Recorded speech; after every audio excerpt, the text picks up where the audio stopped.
The C64 system by Retro Games is arguably the most reliable and complete Commodore 64 emulation system available in the market. With it, you can enjoy playing the thousands of Commodore 64 games and programs from the 80s in HDMI at 720p, using a working replica keyboard and a USB controller. The C64 supports European and North American video standards PAL and NTSC. It loads programs from digital images of discs, tapes, cartridges, and standalone files from USB flash storage, and it supports additional USB controllers. In this video, we'll focus on the process of loading games from USB flash storage into the C64 console. We will show you when and how to add file flags to configure settings for the files that do not load automatically with the default system settings.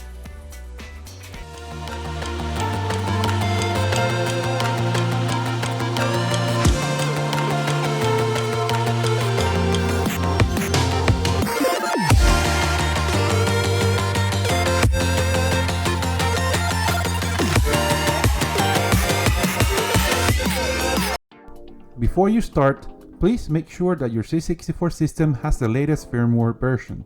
When this video was recorded, the C64 latest version of the firmware was 1.61, codename Snowbird. You can find the latest updates in the Retro Games website.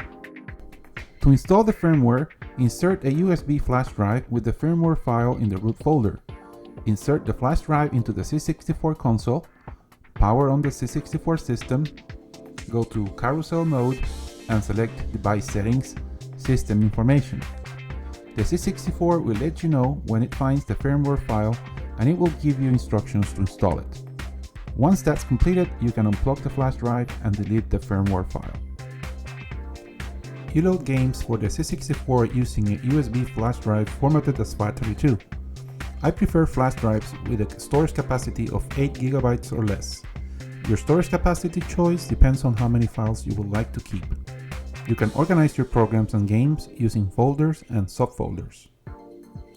Do a Google search for C64 game ROMs to find your favorite games on the internet and organize them on your USB flash drive.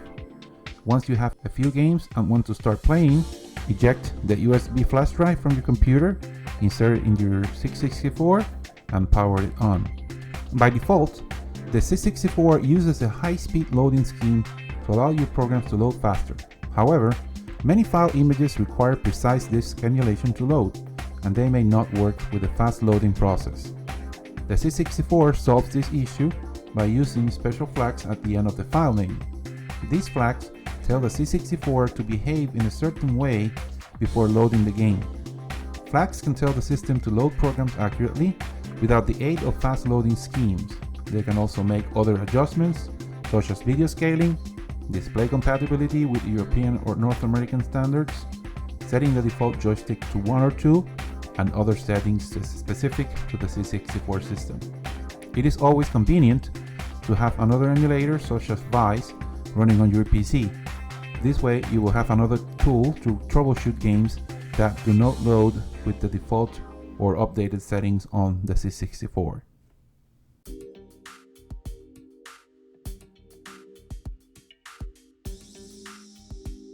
We will demonstrate all examples using the C64 in classic mode.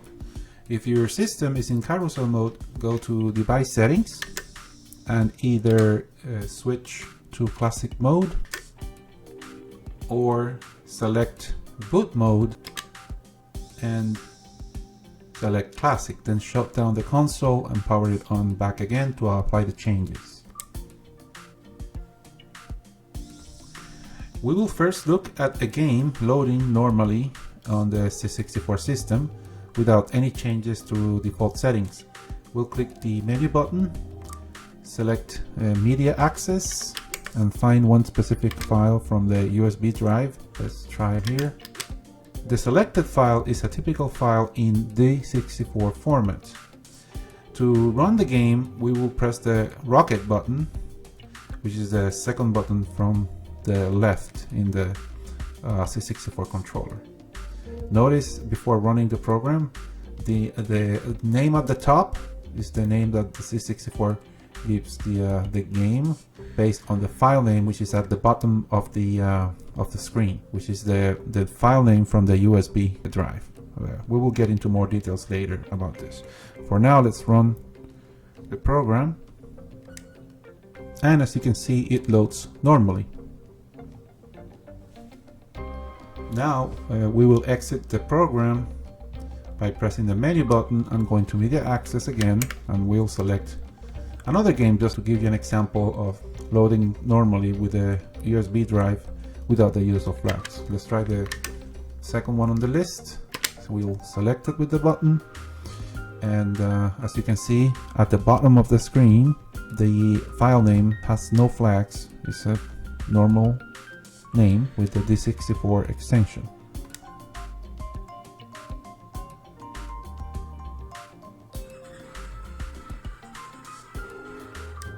And it loaded normally and pretty quickly as well. So what happens when a program doesn't load with the default values?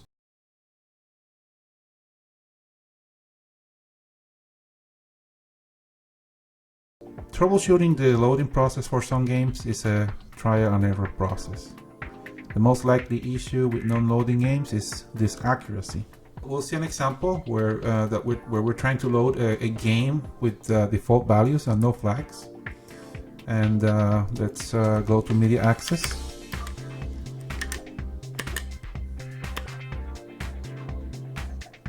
Notice the program name in the upper portion of the screen, and look at the actual file name from the USB flash drive at the bottom of the screen.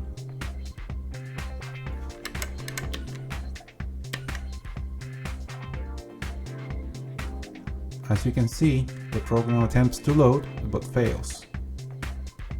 The most common solution, and usually the most likely solution, is to add the AD suffix to the program file name. So let's try doing that. Let's go to the menu, media access, go back, and let's do the game with AD flag. So now look at the top and the bottom. Now we have added the AD flag at the end of the file name. When applying the AD flag, the C64 turns off the built-in fast loading process, and the game attempts to load normally. Load times usually take longer with this flag, but accuracy is improved. So let's try that.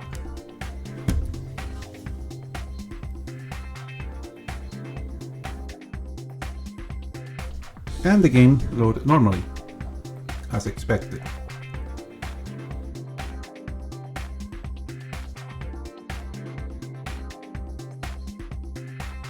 Programs with multiple disks are handled by the C64 with the CD flag.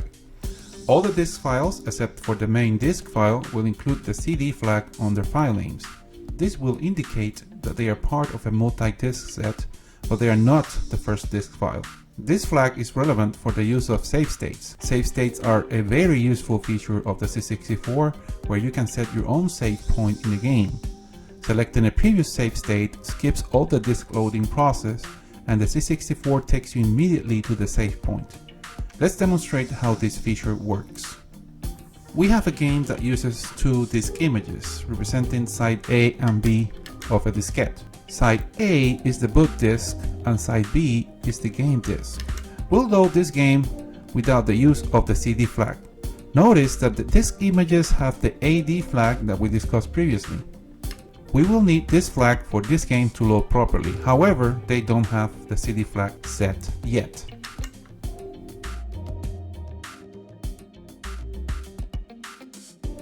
The game asks to flip the disk to side B. Let's do that.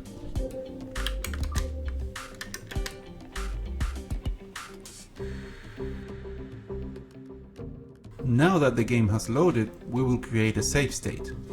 Click the menu button and then select the Save Load State option.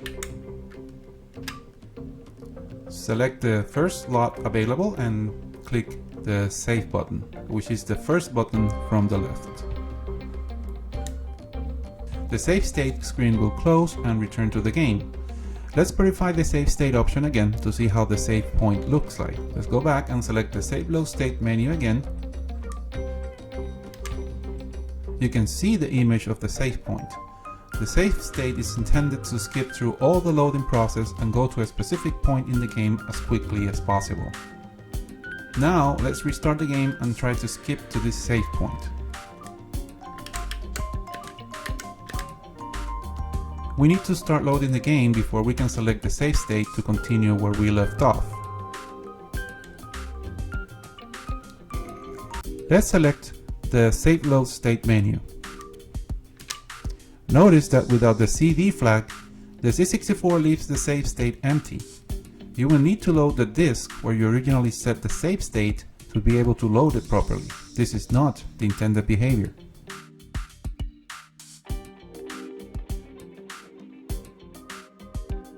When we select the save load state, now you will see the save file. But this is not the way we want to continue the game. With the CD flag, the C64 will properly establish a save state and you will be able to load your save point at any time. Let's demonstrate this. Now we'll load the game with the use of the CD flag.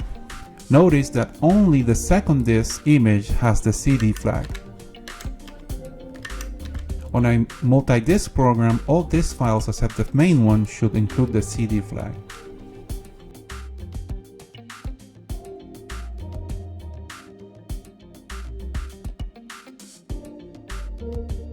Now that the game has loaded, we'll create a save state. Click the menu button, then select Save Load State. Select the first slot available and click the Save button.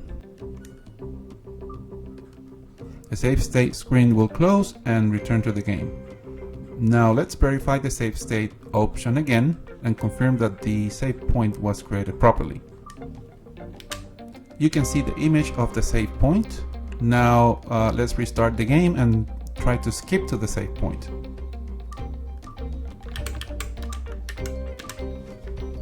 As indicated previously, we need to start loading the game before we can select the save state to continue where we left off. Now that the game is loading, let's select the Save Load State menu. Now you will be able to see the save state selected and the C64 will immediately take you to the save point where you can continue playing. Save states can be used on regular single disc games as well, but along with the CD flag on multi-disc games, this feature is especially useful to set save points of games that take a long time to initialize and to load.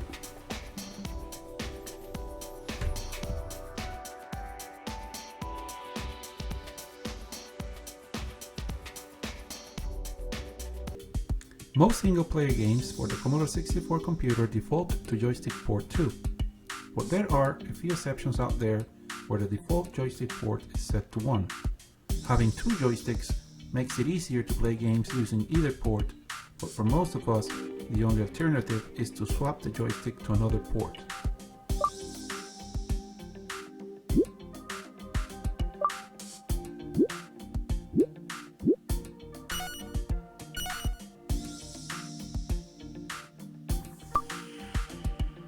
The game we're playing requires a joystick in port number 1. The game will not respond to the joystick because it is currently set to port 2.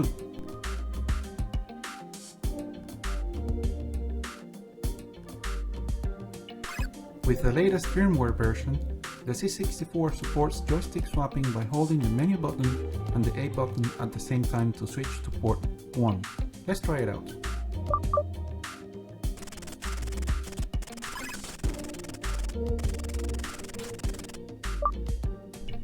When pushing the menu and A button combination the first time, the C64 swaps from joystick port 2 to joystick port 1.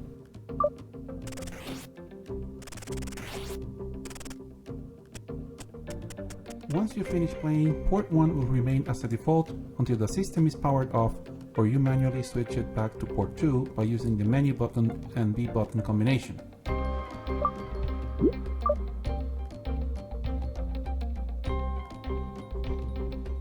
If you don't want to keep doing this process every time you play games, there's a software solution using the J1 flag.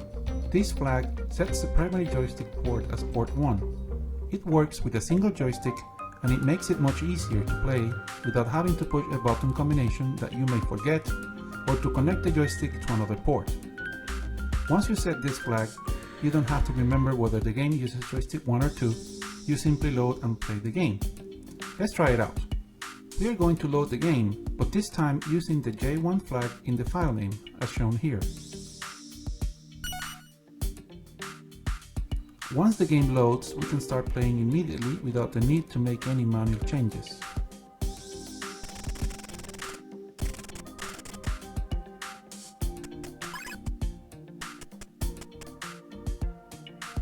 The J1 flag automatically switched the game to port 1, and after playing the game, the C64 will return to the default joystick port value, in this case port 2.